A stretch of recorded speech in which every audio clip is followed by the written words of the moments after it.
এর মধ্যে বিট, গাজর, বিনস দিয়ে ক্যাপসিকাম দিয়ে স্যুপটা করব। রসুন কুচি, টমেটো কুচি, পাকা কাঁচা লঙ্কা কুচি রেখেছি। আর এখানে চিকেন স্টকটাও গুলে রেখেছি একটু হালকা কর্নফ্লাওয়ার দিয়ে। একটু তেল দিয়েছি, তেলটা গরম হয়ে গেছে। এর মধ্যে রসুন কুচিটা দিয়ে দেবো, টমেটো পেঁয়াজ কুচিটাও দিয়ে দেবো, কাঁচা লঙ্কাটা একটু পরে দেবো, পাকা কাঁচা লঙ্কাটাকে। ফ্রাই গেছে, লঙ্কাগুলোকে এবার ঢেলে দিলাম এর মধ্যে। এবার সেদ্ধ করা এগুলো আছে ঢেলে দেবো।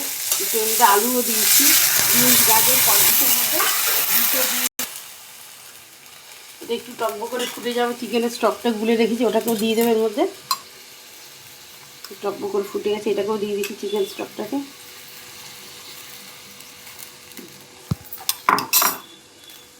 হালকা দিয়ে টকবক করে নামিয়ে দেবো। এটা খুব ভালো লাগবে এটাকে। এর মধ্যে সব দিয়ে সেদ্ধ করে নিচ্ছি আমি। নুন একটু আজিনামাটা আপনারা দিতেও পারেন, নাও দিতে পারেন। আমি হালকা করে একটু দিয়েছি টেস্টের জন্য, খেতে খুব টেস্ট হবে। এই যে আমার স্যুপটা হয়ে গেছে, আমি ঢেলে ফেলেছি বাটিতে।